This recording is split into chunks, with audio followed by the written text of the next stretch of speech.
Hi, this one goes out to Jacob Mcclintock. He had a great comment in one of the videos, and I'll post it below so you can see his exact wording and his exact question, so to say. And he was discussing the cadence of kata and how it relates to BJJ and Kyusho application. And you're simulating a fight or not. But, you know, there's no way to really simulate a fight except for to get in one. The speed, the urgency, the spontaneity, you know, unaccounted for mishaps or advantages. There's just no way to do that unless you keep practicing with more and more stress in different environments, different number of people, and different variables that you would encounter in a real situation. Anyway, in regard to the cadence of the kata, it's not so much the cadence, because you can move fast in a kata and you can move slow in a kata, as long as you have the feeling that you're actually tangling up with someone. Now, how you learn that is more or less by going through a sanshin first and learning the body constrictions and the movements of the muscles, okay? And then you can start adding the dynamics of the hands. So your body is going in constant applicational type of feeling rather than just mechanically pushing out the punches and the kicks. Now, this again relates to the white crane and the black tiger aspects of the bubishi that I've been talking about and filming a lot of lately. And the crane, for example, is a yang animal. It's got an outward concussive expression, and that's what most modern karate has transformed into. There's very little grappling, although the MMA fights and the Brazilian Jiu-Jitsu of the Gracie brothers have made quite a stir, so a lot more karate people are adopting and adapting the grappling situations. But more or less, they keep it separate from their kata, which is a big mistake. You should go through your kata in many different ways. Yeah, sometimes just go all out fast and get the mechanics down. Just get a great workout in. Intermittent speed training is an excellent way to keep yourself physically fit and work up your endurance as well. But you should also try it slow and methodically, like a Tai Chi type of a pattern. Sometimes you want to do it in sporadic actions, like you were having a real fight with body contractions and turns and twists, and feel like you're actually in a hand-to-hand combative technique. Now, this is where Kyusho really shines. As I was talking about the white crane, the long-range concussive actions, yeah, it's possible to do the Kyusho as well, because we have. And sometimes you see a little brief video clip. We don't put it in public much. We just do standing tutorials mostly because we don't want to show people how we train. You want to learn how we train, you come into the group, you join a class, you train. Okay, and you're not looking for specific pressure points as per se. You're looking for the areas that you can strike to cause the dysfunction. Anyway, we also go into the black tiger, which is the clinch position.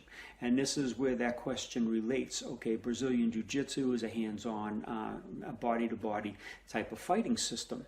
Well, your kata can be that as well, as long as you allow it. And you can feel the applications coming out as you're doing it. And this is where Kyusho really shines, because you can't get off a high-velocity, powerful punch or kick.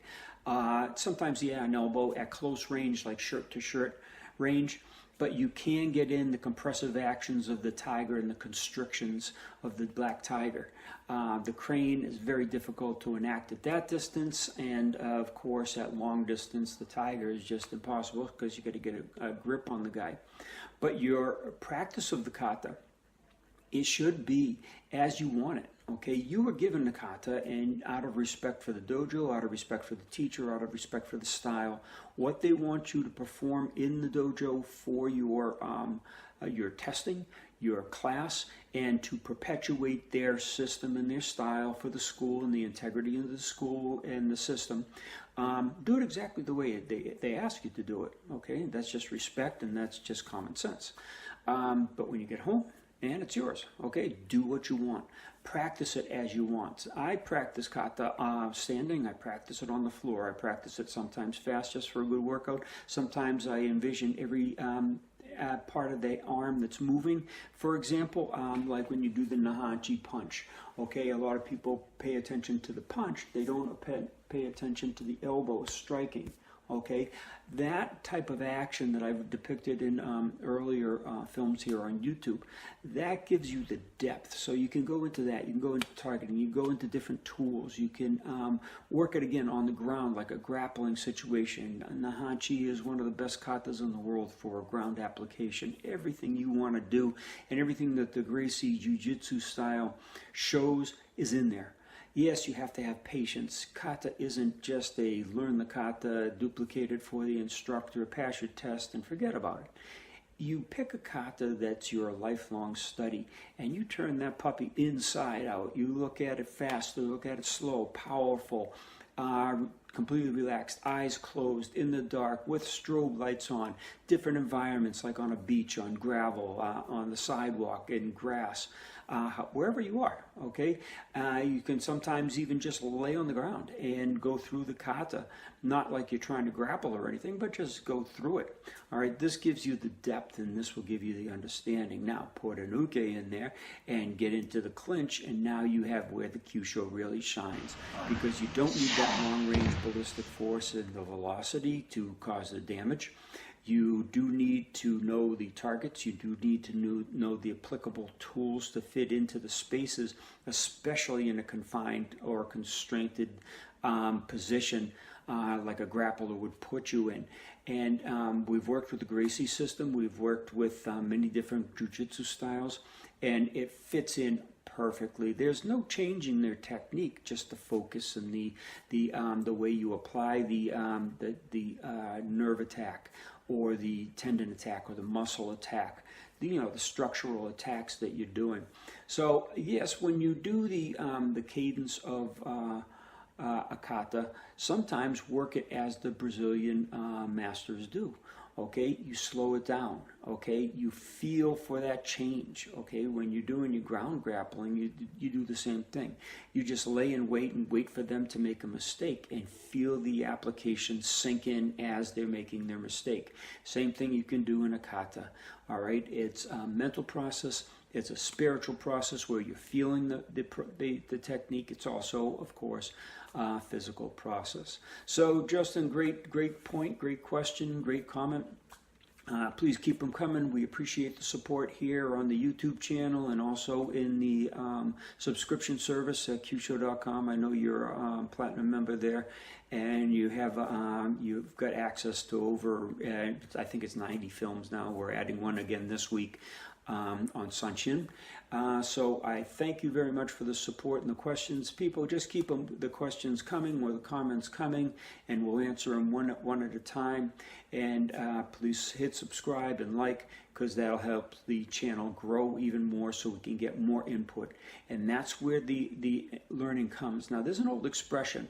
The real warrior is a 50-50 blend of half sword, half pen. Okay, you have to talk about these ideas. Now, the old masters, when they got together, they used to discuss and share and work with techniques back and forth. Okay, they shared information. Nowadays, their egos are too sensitive to be wounded. They want to just keep to themselves, teach their own system, not explore beyond what they're doing. And it's understandable. It's their process. It's their way. But in the same event, if we want to get back to the old traditions, we have to share. So talking back and forth, commenting back and forth, asking the questions on the videos, and getting replies, and going back and forth like I have with Justin Quaid, for example, a number of times, discussing the differences between Dillman's system and the Kyusho International system. There are many. Can't really depict it on film. Obviously, I'm not depicting it through the speech because the question is still there, but it's in the hands. Okay, again, Kyusho is not in your mind. That makes it a theory. Kyusho is in your hands. That makes it experience. So I hope this helps. Please hit subscribe, share it if you want, and please hit the like button. Thanks a lot. Take care.